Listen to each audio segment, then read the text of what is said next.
Hey everybody, it's Ilya Phoenix Yoga, and I figured I'd come to you with another inspirational video, another motivational video. I mean, it's been a long week and I kind of needed it, so I figured if I needed it, maybe I should share it. So this time I'm just going to use a card from this 50 card deck for healthy living. So it's got 50 lovely cards in it, and I'm just going to choose one and just read it and elaborate, hopefully not as long-winded, because I already did this and I didn't realize I wasn't recording. So let's try this again at almost 2 in the morning. So you must forgive me if I got a little crack in my voice. My voice is a little tired. Anyway, this one's called Physical Activity. It's never too late to start being physically active and always too soon to quit.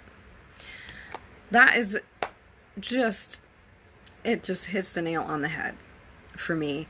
I have mentioned time and again, I have had subluxation for, well, I didn't mention how many years, but I've had subluxation for over 10 years, irritable bowel for 20, and gastritis for about 4. With the subluxation,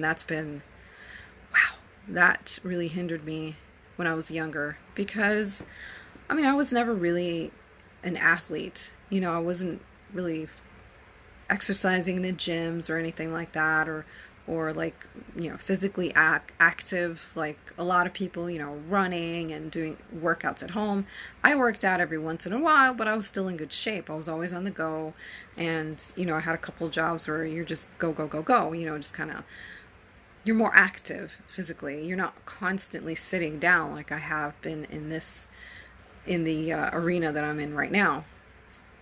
So when I did get really bad, that was when I was a pastry cook. That was the best but most brutal time. It was very brief, unfortunately. It was very rewarding, but it was super, super painful because of the physicality.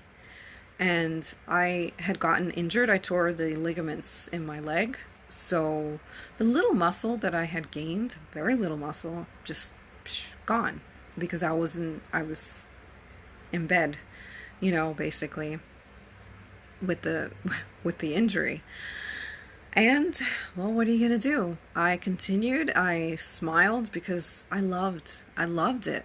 I loved the job, just smelling all the baked goods and baking everything, and just, it was an amazing time. But I wore down my body. I lost a ton of weight because of the physicality. Like I said, it's a restaurant, so it's quick moving. You have to make sure you're not, if it's a table for 20 or a table for 8, you have to make sure you're not, all right, well, you got to set up the plates. You're not going to take one plate at a time. Those plates are heavy. These are restaurant plates.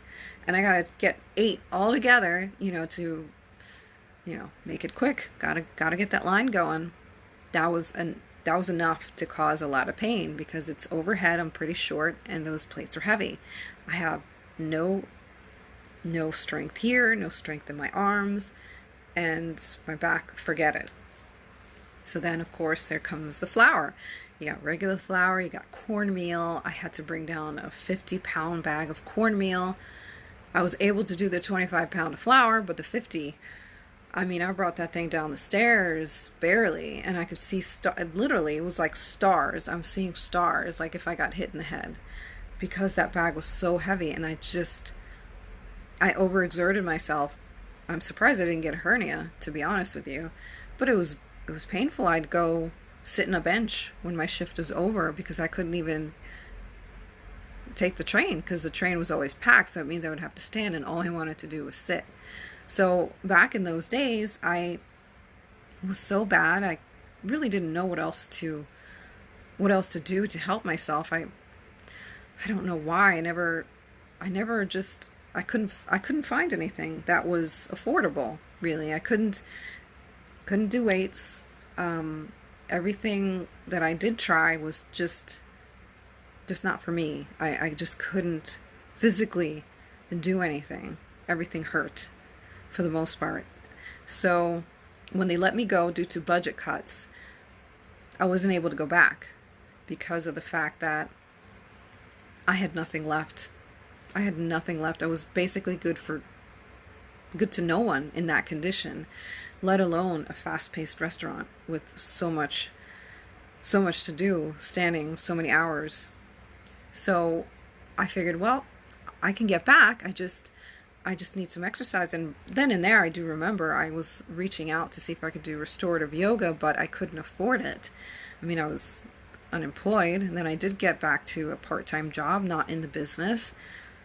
I still couldn't afford it. So at that point, I gave up. I never thought it's never too late. I figured I'm done. Forget it. It's over.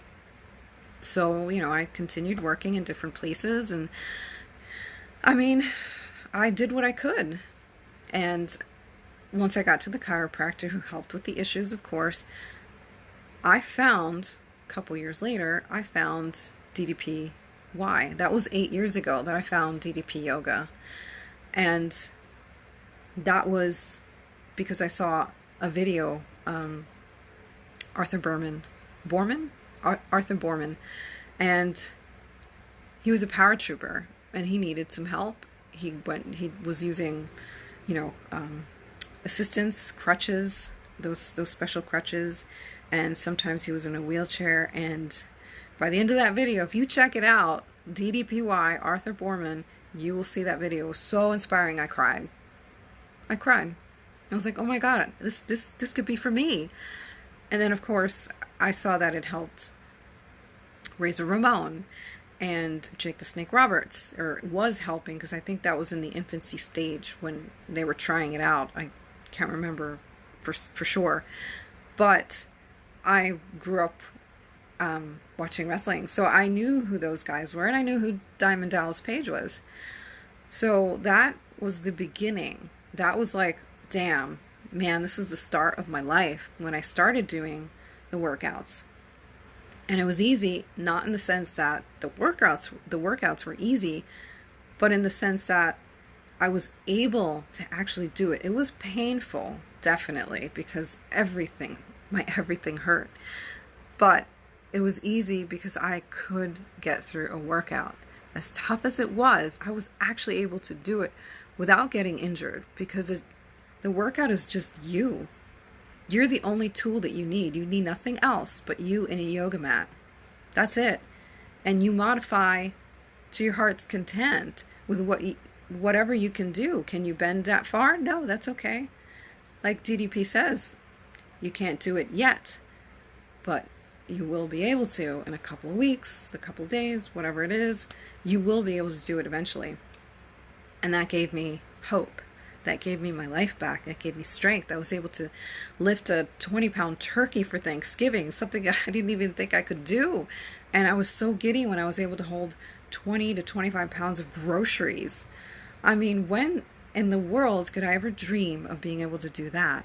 And that was because at that moment, when I finally found something, I realized, no, it's not. It's not too late. And it's hard when you're injured. It's hard when you have an illness, because your mind is clouded with what's going on with you, that pain, that exhaustion. It's not easy. It's definitely not easy, but that gave me hope, and that made me realize, that workout made me realize, okay, sugar happens, but at the end of the day, I will always have DDPY to go back to. And then when I started deviating from that, that's when sugar would happen. Case in point. But because of DDPY, I was able to get that strength and be confident enough to go back to the gym. Not every day, but I was able to try it at least. I always wanted to. I'd never gone to a gym. I finally did, and it felt great. Slowly but surely, I was able to do little things. I did DDPY off and on. I still do. But because of that, I was also able to say, you know what? I'm going to try getting certified for Vinyasa yoga. And that was I wanted to learn more about the anatomy and more of the spiritual side of yoga, which is why I ventured to that. But DDPY is always going to be my first love, because that's what gave me my strength, my everything back, really, that everything that I needed, to be strong and feel like, okay, I can actually, go to the grocery store happy that I can lift this gallon of milk, where before I couldn't even hoist a purse over my shoulder because of the pain. The pain was so bad. And that's what happened here. I deviated from it. Working the pandemic, just working from home all the time, everything got weak. Subluxation got worse, and you try the weights, and there you go. This is what happens, right? But I can blame myself, right? But I can't give up. I can say, you know what? Okay, I screwed up. I didn't do it well. I was in too much pain and a little bit not enough strength to be lifting those weights. And it wasn't that they weren't heavy weights, let me tell you. They were very light weights, but I smashed my finger. So I learned, okay, just stick with what I know right now until I can get back to that place where I can do other things. But I'm at the point where it's never too late. I'm never going to quit, because I know that there's something out there for me, and I've been doing warrior tai chi yoga, which is another one that's just like, from the heavens, that I was lucky enough to be exposed to, and now I'm certified to teach that. So it's like, it's amazing, and it is never too late to venture out and try something new. America's Got Talent. I saw this lady. She was a bodybuilder. I think she was in her late 60s. And she said she started bodybuilding in her 50s. So it's like, okay, well, I guess I can build muscle after my 40s. I'm 44 right now. So it's like, okay, well, if I didn't think so before, I sure as heck think so now. Then another Instagram account, Training with Joni, I think, is the Instagram account. She's also an older lady. Older, not old, older, because she's older than me. I consider her older because I believe this beautiful lady is in her prime of her life, and she's in just massively good shape. She's working out and she transformed her body, so it is never too late. Definitely keep at it. Keep at it. Don't quit. Even if you feel like, okay, well, there's really nothing out there for me. Yeah, there is. There definitely is. You just got to take a step back, as I always say, and just go back in. Go back again. Look for something that is good for you, because there's something out there. If there was something out there for me and tons of people who do have certain health issues and limitations at the moment, there's definitely something out there for you. So definitely take heed to this one. It's never too late to start, but it's always too soon to quit. Don't quit just yet. Remember my last video. Try just one more time, so you never know. I hope this video was inspirational for you. I hope you have a good weekend, and I will see you on Tuesday for another motivational video.